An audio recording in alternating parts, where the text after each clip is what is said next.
قرآن حکیم، سیرت النبی صلی اللہ علیہ وآلہ وسلم، احادیث مبارکہ، فقہی مسائل کا بیان اور بہت کچھ انشاءاللہ تعالی جید علماء کرام کے ساتھ۔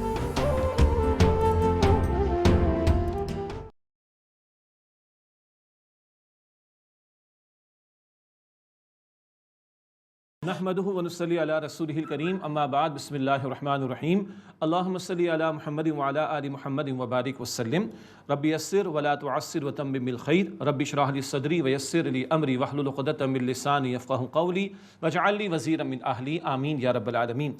ناظرین کرام السلام علیکم ورحمۃ اللہ وبرکاتہ۔ دورہ ترجمہ قرآن کا سلسلہ جاری، سورہ یاسین کا ہم کر رہے ہیں مطالعہ اور چوتھے رکوع کا مطالعہ جاری۔ اب آخرت کے حوالے سے کلام چل رہا ہے۔ گزشتہ آیت میں قبروں سے اٹھائے جانے کا ذکر تھا، اللہ تعالیٰ کے سامنے حاضری کا موقع، اس کا تذکرہ آ رہا ہے۔ سورہ یاسین آیت نمبر 53۔ اعوذ باللہ من الشیطان الرجیم، بسم اللہ الرحمن الرحیم۔ ان کانت الا صیحۃ واحدۃ فاذا هم جمیع لدینا محضرون۔ یہ نہیں ہوگی مگر ایک ہولناک چیخ، بس یکایک وہ سب ہمارے سامنے حاضر کیے جائیں گے، سب کی پیشی ہوگی۔ اللہ ہم سب کے حساب کو آسان فرمائے۔ فَالْيَوْمَ لَا تُظْلَمُ نَفْسٌ شَيْئًا وَلَا تُجْزَوْنَ إِلَّا مَا كُنْتُمْ تَعْمَلُونَ۔ بس آج ظلم نہیں کیا جائے گا کسی شخص پر کچھ بھی، اور تم وہی بدلہ پاؤ گے جو تم اعمال کیا کرتے تھے۔ اب نیک لوگوں کا بڑا پیارا بیان۔ اِنَّ أَصْحَابَ الْجَنَّةِ الْيَوْمَ فِي شُغُلٍ فَاكِهُونَ۔ بے شک آج اہل جنت اپنے مشغلے میں لطف اندوز ہو رہے ہوں گے۔ وہاں عیش ہی عیش ہے، آرام ہی آرام ہے، اور ریلیکس ہی ریلیکس ماحول ہوگا۔ سبحان اللہ۔ ہم وازواجہم فی ظلال علی الارائک متکئون۔ وہ اور ان کی بیویاں سایوں میں تختوں پر تکیہ لگائے بیٹھے ہوں گے۔ تخت شاہانہ تخت، جنت کے بادشاہت والے، اور سائے دھوپ سے بچنے کے لیے نہیں، زینت اور آرائش کے طور پر، اور تکیے لگائے بیٹھے ہوں گے۔ ریلیکس ماحول وہاں پر ہوگا۔ لہم فیہا فاکہۃ ولہم ما یدعون۔ ان کے لیے جنت میں ہر قسم کا میوہ ہوگا، اور جو وہ چاہیں گے ان کے لیے موجود ہوگا۔ آج بس اللہ کی چاہت پر تھوڑی چھوٹی سی زندگی عمل کر لو، کل ہمیشہ تمہاری چاہت پر عمل ہوگا، جو چاہو گے تمہیں ملے گا۔ اور جنت میں بہت بڑا معاملہ کیا پیش آنے والا نعمت کے اعتبار سے، دل کے کانوں سے سنیے۔ سلام قولا من رب الرحیم۔ رب رحیم کی طرف سے سلام کہا جائے گا اہل جنت کو۔ اللہ اپنے بندوں کو سلام کہے گا۔ اللہ اکبر کبیرہ۔ یہ اللہ تعالیٰ کی شان کریمی کا بیان، اللہ کی تجلی کا ظہور، اللہ کا دیدار میسر آئے گا، ابدی سرور میسر آئے گا، اور جسمانی نعمتیں بھی ملیں گی، یہ جنت میں روحانی نعمتوں کی انتہا۔ رب اپنے بندوں کو سلام کہے گا۔ سبحان اللہ۔ یہ تو ہوا ایمان والوں کے لیے جنت والوں کا ذکر، ہمیں ان میں اللہ شامل فرمائے۔ اب مجرمین کا تذکرہ۔ وَامْتَازُوا الْيَوْمَ أَيُّهَا الْمُجْرِمُونَ۔ اور اے مجرمو تم آج الگ ہو جاؤ۔ کہا جائے گا الم اعہد الیکم یا بنی آدم اللہ تعبدوا الشیطان۔ کیا میں نے تمہیں حکم نہیں بھیجا تھا کہ اے بنی آدم کہ تم شیطان کی عبادت نہ کرنا؟ انہ لکم عدو مبین۔ بے شک وہ تمہارا کھلا دشمن ہے۔ اللہ اکبر۔ شیطان کی عبادت سے مراد کسی نے شیطان کے لیے رکوع نہیں کیا، سجدہ نہیں کیا۔ قربانی تو خیر بتوں کے لیے کرتے ہیں، لوگ کرتے رہے ہیں، لیکن شیطان کے لیے جو معروف ہمارا عبادت کا تصور ہے وہ تو کسی نے نہ کیا۔ پھر کیا مراد ہے؟ شیطان کی بات کو ماننا، یہ اس کی پرستش کا پہلو، یہ اس کو اللہ کے ساتھ شریک کرنے کا معاملہ۔ حکم تو اللہ کا چلے گا، لیکن کسی اور کا حکم مانا جا رہا ہے، اللہ تعالیٰ کے حکم کے مقابلے میں شرکیہ طرز عمل ہے۔ وَأَنِ اعْبُدُونِي۔ اللہ فرماتے تم میری عبادت کرنا، یہ کہا تھا۔ ہَذَا صِرَاطٌ مستقیم، یہ سیدھا راستہ ہے۔ تو تصور عبادت کلیئر کیجئے۔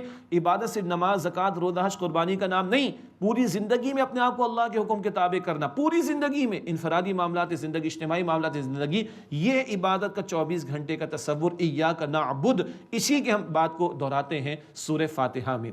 وَلَقَدْ أَضَلَّ مِنْكُمْ جِبِلًّا كَثِيرًا۔ اور اس شیطان نے تم میں سے بہت سی مخلوق کو گمراہ کر ڈالا۔ أَفَلَمْ تَكُونُوا تَعْقِلُونَ۔ بس کیا تم عقل سے کام نہیں لیتے؟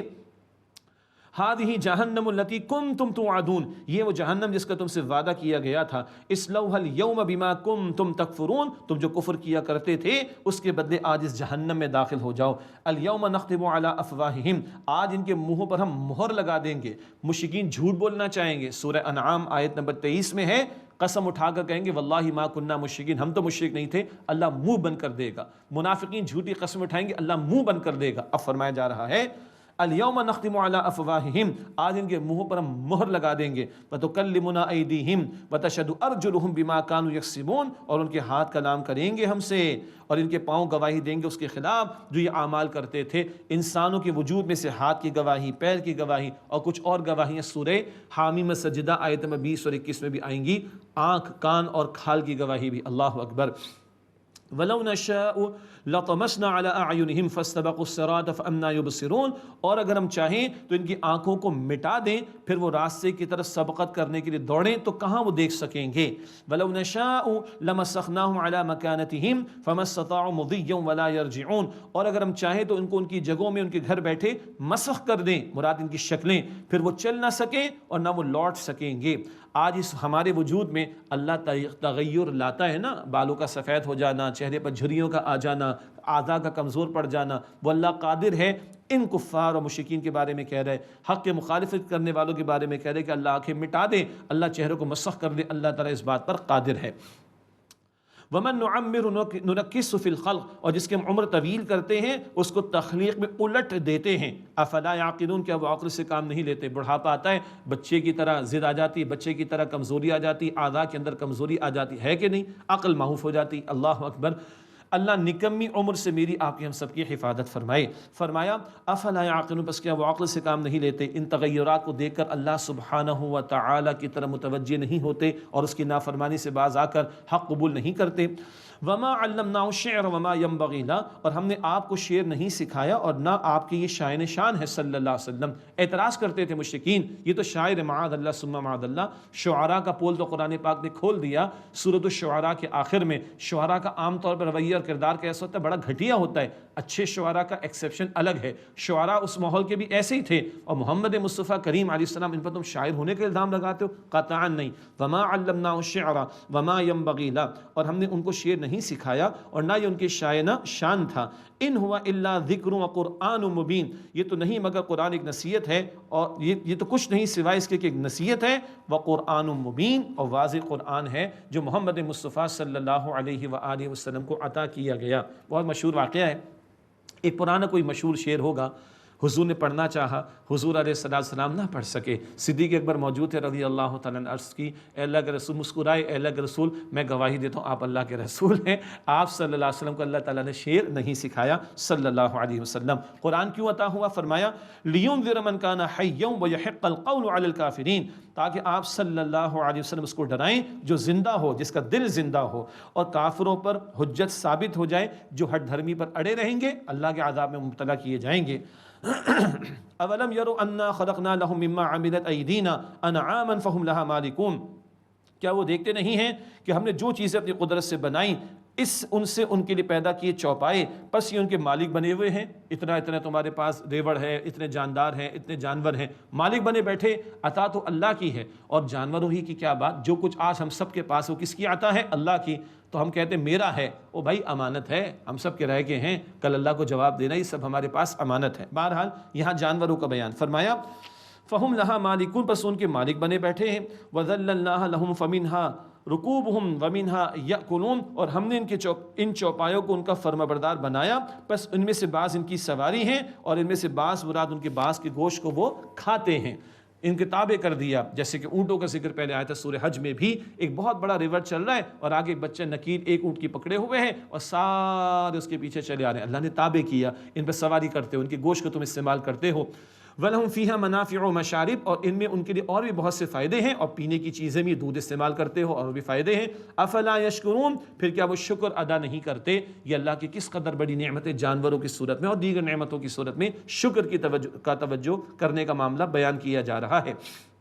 وَاتَّخَذُوا مِن دُونِ اللَّهِ آلِهَةً لَعَلَّهُمْ يُنصَرُونَ، اور انہوں نے بنا لیے اللہ کے سوا اور معبود اس باطل خیال سے کہ شاید ان کی مدد کی جائے گی، قطعا نہیں۔ لا يستطيعون نصرهم، وہ باطل معبود جن کو معبود بنائے بیٹھے وہ ان کی مدد نہیں کر سکتے۔ وهم لهم جند محضرون، اور وہ ان کے لیے مخالف لشکر کی شکل میں حاضر کیے جائیں گے، پڑھ آئے ہیں۔ بتوں کو بھی اللہ زبان دے دے گا، انکار کریں گے۔ اللہ کے نیک بندوں میں سے عیسیٰ علیہ السلام سمیت کسی کو پکارا گیا وہ ان کے شرک کا انکار کر دیں گے۔ فلا يحزنك قولهم، بس اے نبی صلی اللہ علیہ وسلم ان کی بات آپ کو غم زدہ نہ کرے، حضور کے لیے تسلی۔ انا نعلم ما يسرون وما يعلنون، بے شک ہم جانتے ہیں جو کچھ وہ چھپاتے ہیں اور جو کچھ وہ ظاہر کرتے ہیں۔ اولم یر الانسان انا خلقناہ من نطفۃ فاذا هو خصیم مبین، کہ انسان نہیں دیکھتا کہ ہم نے اس کو نطفے سے پیدا کیا اور پھر اچانک وہ ہو گیا جھگڑالو کھلا طور پر۔ اللہ اکبر، انسان اپنی تخلیق پر غور کرے، ایک قطرہ وہ بھی جسم سے خارج ہو جائے تو غسل واجب ہو جاتا ہے، ایسا ہی ہے نا، اس قطرے کا معمولی جز، اور اس سے اللہ پیدا کرتا، اپنی اوقات کو تو دیکھو، اور اس جز میں، اور اللہ کی صناعی اور خلاقی کو دیکھو، اس جز میں غور کیجئے گا، ناک نہیں، کان نہیں، ہاتھ نہیں، پیر نہیں، دل نہیں، گردے نہیں، دماغ نہیں، کھال نہیں، دانت نہیں، کچھ نہیں، اور اس نطفے کے جز سے اللہ یہ پورا انسان بنا کر کھڑا کر دیتا ہے، اور اس اللہ کے بارے میں تم جھگڑا کرتے ہو، اپنی اوقات کو تو دیکھو۔ اللہ اکبر، فَإِذَا هُوَ خَصِيمٌ مُبِينٌ، پھر وہ اچانک ہو گیا کھلا توبہ جھگڑا کرنے والا۔ وَضَرَبَ لَنَا مَثَلًا وَنَسِيَ خَلْقًا، اور وہ کہ اللہ فرماتا ہے اور اس نے ہمارے لیے ایک مثال بیان کر دی اور اپنی تخلیق کو بھول گیا۔ قال من یحیی العظام وہی رمیم، کہنے لگا کون ہڈیوں کو پیدا کرے گا جبکہ وہ گل سڑ گئی ہوں گی۔ ابی بن خلف مشرکین کے سردار ایک قبر میں سے ہڈی لے کر آئے، پھونک ماری، اس کے ذرات اڑ گئے، کہا محمد بتاؤ کون زندہ کرے گا صلی اللہ علیہ وآلہ وسلم۔ اللہ نے پہلی بات فرمائی اپنی تخلیق کو بھول گیا تو؟ جب تو نہ تھا تو اللہ نے تجھے بنا دیا، دوبارہ پیدا کرنا کیا مشکل؟ اب جواب بھی آگے اللہ تعالیٰ عطا فرما رہا ہے، قل یحییھا الذی انشأھا اول مرہ، آپ فرما دیجئے وہ اللہ اسے زندگی عطا کرے گا جس نے اسے پہلی مرتبہ پیدا فرمایا تھا، وہو بکل خلق علیم، اور وہ اللہ ہر طرح سے تخلیق کرنا خوب جانتا ہے۔ الذي جعل لكم من الشجر الاخضر نارا فاذا انتم منه توقدون، وہ اللہ کے جس سے تمہارے لیے سبز درخت سے آگ پیدا کی، بس اب تم اس سے آگ سلگاتے ہو۔ یہ بہت سارے اعتبارات سے اس کی تشریح کی گئی۔ ایک تو عرب میں کچھ مرخ اور عفار کے نام سے درخت تھے، ان کو رگڑا جاتا تھا بانس کی اقسام کے تو آگ جلتی تھی، ایک پہلو۔ دوسری بات یہ کہ اللہ تعالیٰ درخت سے آگ نکال رہا ہے، آگ میں تو زندگی ہوتی، حرارت ہوتی ہے، تو اللہ تعالیٰ جمادات میں بھی زندگی پیدا کرنا اس کی قدرت رکھتا ہے۔ تم مر جاؤ گے تمہیں دوبارہ زندگی دینا اللہ کے لیے کوئی مشکل کام نہیں ہے۔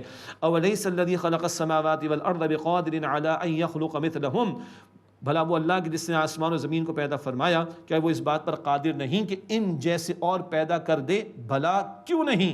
وَهُوَ الْخَلَّاقُ الْعَلِيمُ، اور وہ اللہ خوب پیدا فرمانے والا، خوب علم رکھنے والا ہے۔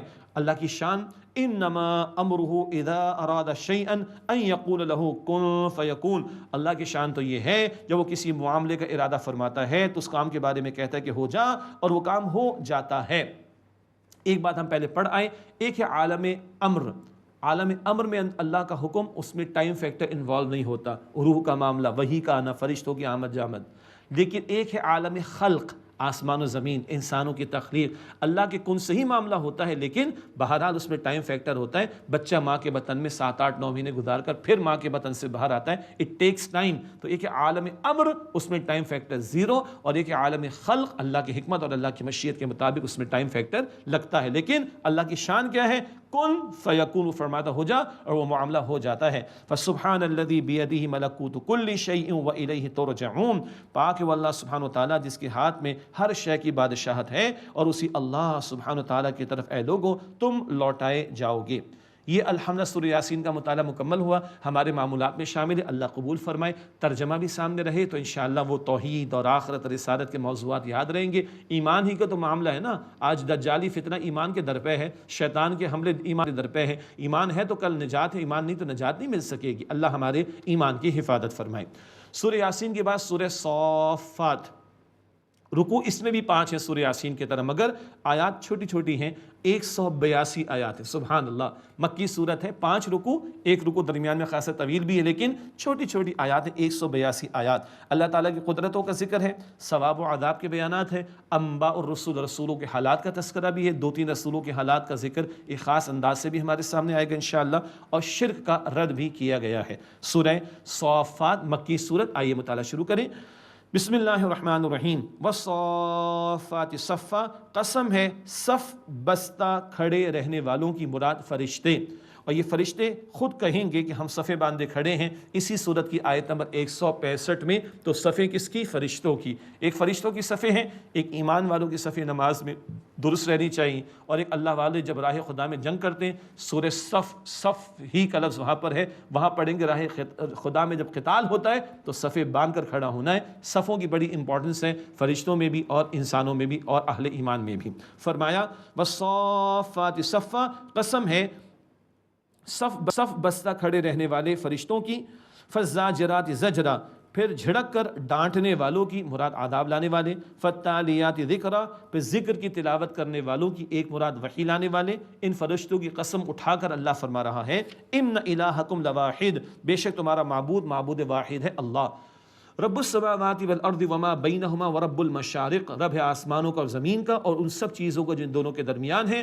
اور وہ رب ہے مشرقوں کا، بہت سارے مشرق بھی ہیں اور بہت سارے مغرب بھی ہیں، 2 مشرق بھی ہیں 2 مغرب بھی ہیں۔ سورہ رحمان میں پڑھیں گے 2 مشرق 2 مغرب، اور سورہ معارج میں پڑھیں گے رب المشارق والمغارب انشاءاللہ تعالی، بہت سارے مشارق۔ انا زینا السماء الدنیا بزینت للکواکب، بے شک ہم نے مزین کیا آسمانی دنیا کو ستاروں کی زینت سے۔ اب تو شہر میں پولیوشن بہت ہوتی ہے، لیکن گاؤں دیہاتوں میں دیکھیں جہاں پولیوشن نہ ہو تو رات کی کالی چادر اور خوبصورت نگینے جڑے ہوتے ہیں، خوبصورت منظر ہوتا ہے۔ وحفظا من کل شیطان مارد، اور ہر سرکش شیطان سے محفوظ کیا۔ لا يسمعون الى الملأ الاعلى ويقذفون من كل جانب دحورا، اور ملائے اعلیٰ کی طرف کان وہ نہیں لگا سکتے، فرشتوں کی مجلس ہر طرف سے بھگانے کو انگارے انہیں مارے جاتے ہیں۔ اب اس کا تھوڑا پس منظر کیا ہے، پہلے بھی ہم پڑھ آئے۔ ستاروں کا ایک بڑا فائدہ کیا ہے، زینت آسمان کی۔ ستاروں کا ایک بڑا فائدہ کیا ہے، راستے کا تعین ہوتا ہے، سمت ڈائریکشن متعین ہو جاتی۔ اور ستاروں کا ایک بڑا فائدہ کیا ہے، وحی کا نزول ہوتا، اللہ حفاظت فرماتا شیاطین جنات سے، اگر وہ کچھ سننا چاہتے تو ان کو یہ ستارے مارے جاتے۔ وَلَهُمْ عَذَابٌ وَاصِبٌ، اور ان کے لیے دائمی عذاب ہے۔ إِلَّا مَنْ خَطِفَ الْخَطْفَةَ فَأَتْبَعَهُ شِهَابٌ ثَاقِبٌ، سوائے اس کے کہ جو اچک کر لے بھاگے کچھ، تو اس کے پیچھے ایک دہکتا ہوا انگارہ لگتا ہے۔ فَاسْتَفْتِهِمْ أَهُمْ أَشَدُّ خَلْقًا أَمْ مَنْ خَلَقْنَا، پس آپ ان سے پوچھئے کیا ان کا پیدا کرنا زیادہ مشکل ہے یا وہ مخلوق جو ہم نے پیدا کی؟ زمین و آسمان کائنات کا بنانے والا اللہ، اس کے لیے تمہیں دوبارہ پیدا کرنا ہے لوگوں، کوئی مشکل بات نہیں ہے۔ انا خلقناہم من طین لازب، بے شک ہم نے انہیں چپکتی ہوئی مٹی یعنی گارے سے پیدا کیا۔ بل عجبت ویسخرون، بلکہ اے نبی علیہ السلام آپ نے ان کی حالت پر تعجب کیا اور یہ مذاق اڑاتے ہیں۔ تعجب یہ ہے کہ یہ اللہ کو نہیں مان رہے، پیغمبر ان کے ساتھ ہمدردی کا معاملہ رکھتے ہیں، رحمت للعالمین بنا کر بھیجے گئے صلی اللہ علیہ وسلم، ان کی دعوت قبول نہیں کر رہے اور یہ مذاق اڑا رہے معاذ اللہ۔ وَإِذَا ذُكِّرُوا لَا يَذْكُرُونَ، اور جب انہیں نصیحت کی جاتی ہے تو وہ نصیحت قبول نہیں کرتے۔ وَإِذَا رَأَوْا آیَةً يَسْتَسْخِرُونَ، اور جب کوئی نشانی دیکھتے تو ہنسی مذاق میں اڑا دیتے ہیں۔ وَقَالُوا إِنْ هَذَا إِلَّا سِحْرٌ مُبِينٌ، اور انہوں نے کہا کہ یہ تو نرا کھلا جادو ہے معاذ اللہ۔ اِذَا مِتْنَا وَكُنَّا تُرَابًا وَعِظَامًا أَإِنَّا لَمَبْعُوثُونَ، کہتے ہیں کہ جب ہم مر جائیں گے اور ہم مٹی اور ہڈیاں ہو جائیں گے، کیا ہمیں دوبارہ زندگی ملے گی؟ أَوَآبَاؤُنَا الْأَوَّلُونَ، کیا ہمارے پچھلے باپ دادا کو بھی؟ قُلْ نَعَمْ وَأَنْتُمْ دَاخِرُونَ، آپ فرما دیجئے ہاں ہاں، اور تم ذلیل اور خوار ہوگے۔ فَإِنَّمَا هِيَ زَجْرَةٌ وَاحِدَةٌ فَإِذَا هُمْ يَنظُرُونَ، بس اس کے سوا نہیں کہ ایک زوردار للکار ہوگی، بس اچانک وہ یکایک دیکھنے لگ جائیں گے اور یکدم ان کو اللہ تعالیٰ کے سامنے حاضر کر دیا جائے گا، ان کی آنکھیں پھٹی کی پھٹی رہ جائیں گی، ہم پیچھے پڑ آئے ہیں۔ وَقَالُوا يَا وَيْلَنَا هَذَا يَوْمُ الدِّينِ، اور وہ کہیں گے ہائے ہماری تباہی، یہ بدلے کا دن ہے۔ هَذَا يَوْمُ الْفَصْلِ الَّذِي كُنْتُمْ بِهِ تُكَذِّبُونَ، کہا جائے گا یہ فیصلے کا دن ہے جس کو تم جھٹلایا کرتے تھے۔ اب اگلا رکوع شروع ہوتا ہے اور مجرمین کا تذکرہ آ رہا ہے اور ان کے انجام کو اللہ تعالیٰ بیان فرما رہا ہے۔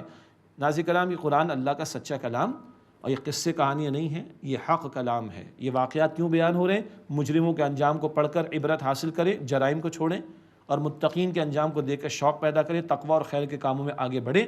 اب مجرمین کا انجام،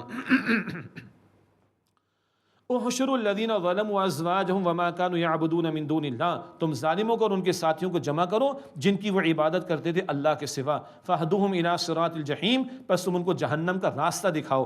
وقفوہم انہم مسئولون، اور ان کو ذرا ٹھہراؤ، پس ان سے باس پرس ہوگی، سوال جواب ہوگا، کوشچن ہوں گے۔ ما لکم لا تناصرون، تمہیں کیا ہو گیا، ایک دوسرے کی مدد نہیں کرتے؟ دنیا میں خوب ایک دوسرے کے کام آتے تھے، کفر میں شرک میں لگے ہوئے تھے مل کر آپس میں، آج تم ایک دوسرے کی مدد کیوں نہیں کرتے؟ بل ہم الیوم مستسلمون، بلکہ آج وہ سر جھکائے فرما بردار بنے ہوئے ہوں گے۔ اب تو ماننے کو تیار، قبول کرنے کو تیار، اسلام لانے کو تیار، ایمان لانے کو تیار، نیک بننے کو تیار، مگر کل ماننے کا کوئی فائدہ نہیں ہوگا۔ وَأَقْبَلَ بَعْضُهُمْ عَلَى بَعْضٍ يَتَسَاءَلُونَ، اور ان میں سے ایک دوسرے کی طرف باہم سوال کرتے ہوئے رخ کرے گا۔ قَالُوا إِنَّكُمْ كُنْتُمْ تَأْتُونَنَا عَنِ الْيَمِينِ، وہ کہیں گے بے شک تم ہم پر بڑے زور انداز سے آتے تھے۔ یہ چھوٹے بڑوں کا مکالمہ بار بار آیا قرآن پاک میں۔ قالوا بل لم تكونوا مؤمنین، وہ کہیں گے نہیں بلکہ تم ایمان لانے والے نہیں تھے. وما كان لنا علیکم من سلطان، اور ہمارے تم پر کوئی زور نہیں تھا. بل کنتم قوما طاغین، بلکہ تم ایک سرکش قوم تھے. چھوٹے بڑوں کو کہیں گے تم نے مروا ڈالا، بڑے کہیں گے تم اندھے تھے، ہمارا جبر تھوڑے ہی تھا، تمہارے اندر سرکشی خود موجود تھی اور تم ہم پر بہانے بنا کر الزام ڈال دو، کوئی فائدہ نہیں. فحق علینا قول ربنا انا لذائقون، بس ہم پر ہمارے رب کی بات ثابت ہو گئی، بے شک اب ہم مزہ چکھنے والے، مراد عذاب کا. فاغویناکم انا کنا غاوین، بس ہم نے تمہیں بہکایا، بے شک ہم خود بھی گمراہ تھے. فانہم یومئذ فی العذاب مشترکون، بے شک وہ اس دن عذاب میں بھی اس دن شریک ہوں گے. دنیا میں ساتھ تھے، چھوٹے بڑوں کے پیچھے چلتے تھے اور بڑے چھوٹوں کے ساتھ لگے رہتے تھے اور اپنی چودراہٹوں کا اظہار کیا کرتے تھے. کل جہنم کے عذاب میں بھی مشترک ہوں گے. سوچ سمجھ کے آدمی سوچے لیڈر کس کو بنایا ہوا ہے جی، کون ہے ہمارا لیڈر، کون ہے ہمارا رہنما، کون ہے ہمارا قائد، کون ہے ہمارا ہیرو، کون ہے ہمارا رول ماڈل. دیکھنے گمراہوں کے پیچھے چل رہے تو کل یہ انجام ہونا ہے. اللہ برے انجام سے بچائے اور حق کا ساتھ دینے اور حق والوں کے ساتھ جڑنے کی توفیق عطا فرمائے. انا کذالک نفعل بالمجرمین، بے شک اسی طرح مجرمین کے ساتھ کرتے ہیں. ناظرین کرام معاف کیجیے گا، اور امید ہے کہ آپ انشاءاللہ اس کو درگزر فرمائیں گے. الحمدللہ. انہم کانوا اذا قیل لهم لا الہ الا اللہ یستکبرون، بے شک جب ان سے کہا جاتا تھا کہ اللہ کے سوا کوئی معبود نہیں تو وہ تکبر کرتے تھے. وَيَقُولُونَ أَإِنَّا لَتَارِكُو آلِهَتِنَا لِشَاعِرٍ مَجْنُونٍ، اور وہ کہتے ہیں کہ ہم اپنے معبودوں کو چھوڑ دیں ایک شاعر مجنون کی خاطر. یہ ہے ان کی بد کلامی، جو مشرکین الفاظ استعمال کرتے تھے، بار بار قرآن پاک میں ذکر ہوا ہے اس کا. بل جاء بالحق وصدق المرسلین، اور یقین وہ حق کے ساتھ آئے ہیں اور وہ تصدیق کرتے ہیں رسولوں کی. مراد یہ تو جھٹلا رہے ہیں، شاعر و مجنون کہہ رہے ہیں، اور اللہ فرما رہے پیغمبر حق کے ساتھ آئے صلی اللہ علیہ وسلم. وہ رسولوں کی تصدیق کرتے ہیں، کوئی نئی بات تمہارے سامنے نہیں رکھ رہے. حق ہمیشہ سے چلا آیا پیغمبروں کے ذریعے، وحی کے ذریعے، وہی پیغمبر تمہارے سامنے پیش کر رہے ہیں صلی اللہ علیہ وسلم. انکم لذائق العذاب العلیم، بے شک تم دردناک عذاب ضرور دیکھنے والے ہو. وما تجزون الا ما کنتم تعملون، اور تمہیں بدلے میں وہی کچھ دیا جائے گا جو تم اعمال کرتے تھے. الا عباد اللہ المخلصین، ہاں مگر اللہ تعالیٰ کے مخلص یعنی چنے ہوئے بندے. اب نیک لوگوں کا ذکر آ رہا ہے. مخلصین، ایک ہوتا ہے مخلص اخلاص رکھنے والا، اللہ ہم سب کو اخلاص عطا فرمائے، سنسیئرٹی. ایک ہوتا ہے مخلص، اللہ خاص کر لے، اللہ چن لے. اور شیطان سے کون بچیں گے؟ مخلص بندے. ہم اخلاص رکھیں تو مخلص بنیں گے انشاءاللہ، ہم مخلص ہوں تو اللہ مخلص بنائے گا انشاءاللہ. اللہ اپنے مخلص چنے ہوئے بندوں میں ہمیں شامل فرمائے. الا عباد اللہ المخلصین، مگر اللہ تعالیٰ کے مخلص چنے ہوئے بندے. اولئک لہم رزق معلوم، ان کے لیے معلوم رزق ہے. مراد ہے کہ انبیاء کے ذریعے بتایا گیا، کتابوں کے ذریعے بتایا گیا. البتہ یہ اشارے قرآن کریم اور احادیث مبارکہ میں اصل نعمتیں کیا ہیں؟ ما لا عین رأت ولا اذن سمعت ولا خطر علی قلب بشر. حدیث بخاری شریف میں حدیث قدسی اللہ فرماتا ہے میں نے اپنے نیک بندوں کے لیے جنت میں وہ کچھ تیار کیا کسی آنکھ نے نہیں دیکھا، کسی کان نے کبھی نہیں سنا، کسی کے دل میں اس کا خیال بھی نہیں آیا. اللہ ہم سب کو جنت الفردوس عطا فرمائے. ارشاد ہوا فواکہ، میوے ہوں گے، وہم مکرمون، اور وہاں ان کا اکرام کیا جائے گا. فی جنات نعیم، نعمتوں کے باغات میں ہوں گے. علی سرر متقابلین، تختوں پر آمنے سامنے ہوں گے. شاہانہ تخت جنت کے، ہر جنتی بادشاہ ہوگا. سورہ دہر میں پڑھیں گے، بڑے پیارے بیانات آئیں گے 29 پارے میں انشاءاللہ.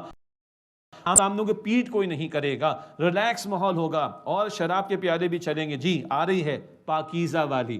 یطاف علی بکأس من معین، دور ہوگا ان کے آگے بہتے ہوئے صاف مشروب کے جام کا. بیضاء لذۃ للشاربین، صاف شفاف ہوگا، سفید رنگ کا، پینے والوں کے لیے لذت دینے والا ہوگا.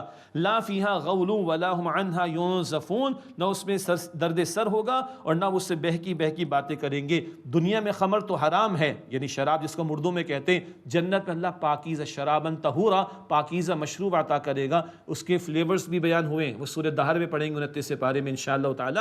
اور یہاں آگے اللہ تعالیٰ حوروں کا ذکر بھی فرما رہا ہے. وعندہم قاصرات الطرف عین، اور ان کے پاس ہوں گی نیچی نگاہیں رکھنے والیاں اور بڑی بڑی آنکھوں والیاں. یہ حوروں کا ذکر آ رہا ہے. آج ہمیں بڑا جھجک ہوتی ہے حوروں کا بیان کرنے میں. کیوں بھائی جھجک ہوتی ہے؟ قرآن بیان کرتا ہے، رسول اللہ بیان کرتے ہیں صلی اللہ علیہ وسلم، وَإِنَّهُمْ قَاصِرَاتُ الطَّرْفِ عِينٌ، اور ان کے پاس نیچی نگاہیں رکھنے والیاں ہوں گی، بڑی بڑی آنکھوں والیاں، كَأَنَّهُمْ بَيْضٌ مَكْنُونٌ، گویا کہ وہ انڈے ہیں پوشیدہ رکھے ہوئے. سبحان اللہ، انڈے پوشیدہ رکھے ہوئے، نگاہیں نیچے ہوں گی اور ان کو پوشیدہ رکھا جائے گا. عورت کی حیا کو قرآن نمایاں کرتا ہے. اللہ تعالیٰ قرآن کریم میں عورت کی حیا کو نمایاں کرتا ہے، اس کے پوشیدہ رہنے کو اللہ سبحانہ وتعالیٰ بیان کرتا ہے. حضرت ام سلمہ رضی اللہ تعالی عنہا نے بیان فرمایا کہ انڈے کے چھلکے اور گودے کے درمیان کی جھلی، سبحان اللہ، انڈے کے چھلکے اور گودے کے درمیان کی جو جھلی ہے، اس کی جو نزاکت ہے، اس میں جو نزاکت اس میں ہے، اللہ اتنی نزاکت جنت کی حوروں کو عطا فرمائے گا. اللہ اکبر. اور آخری بات یہ کہ پوچھا گیا یا رسول اللہ وہ تو حوریں ہوں گی جو خاص اٹھان میں اللہ تعالیٰ ان کو پیدا کرے گا، لیکن دنیا کی نیک عورتوں کا کیا ہوگا؟ دنیا میں جو عورت نیک ہوگی اس کا کیا ہوگا؟ رسول اللہ علیہ السلام نے فرمایا کہ دنیا کی نیک عورت جو جنت میں ہوگی اللہ حوروں کا سردار اس کو بنا دے گا. یہ ہے جو اللہ سبحانہ و تعالیٰ بار بار قرآن حکیم میں عورت کے پوشیدہ ہونے کو اور ان کی نگاہوں کی حفاظت کو اللہ تعالیٰ بیان فرماتا ہے. یہاں ذکر آ گیا جنت کی حوروں کا، ان کے پاس ہوں گی نیچی نگاہیں رکھنے والیاں، بڑی بڑی آنکھوں والیاں، کأنہن بیض مکنون، گویا کہ وہ انڈے ہیں پوشیدہ رکھے ہوئے. فاقبل بعضهم على بعض يتساءلون، پھر ان میں سے ایک دوسرے کی طرف باہم سوال کرتے ہوئے رخ کرے گا. اللہ ہمیں جنت الفردوس عطا فرمائے اور جنت کی نعمتیں عطا فرمائے. آگے ذکر ہو رہا ہے ان میں سے ایک دوسرے کی طرف باہم سوال کرتے ہوئے رخ کرے گا. جنت والوں کے مکالمے اللہ تعالیٰ ذکر کرتا ہے. کل کے مکالمے، کل کے ڈائلاگز ہیں جو اللہ سبحانہ وتعالیٰ نے بیان فرما دیے ہیں، ان کو بھی قرآن کریم میں نقل کیا گیا. اللہ تعالیٰ مجھے، آپ کو، ہم سب کو پکی توبہ کی توفیق دے، ہمیں انفرادی اجتماعی توبہ کی توفیق دے. اللہ پورے کے پورے دین پر عمل کی توفیق دے. اللہ ہمیں جہنم سے آزاد فرمائے. اللہ تعالیٰ ہم سب کو جنت الفردوس عطا فرمائے. آمین یا رب العالمین. وآخر دعوانا الحمد للہ رب العالمین. والسلام علیکم ورحمۃ اللہ وبرکاتہ.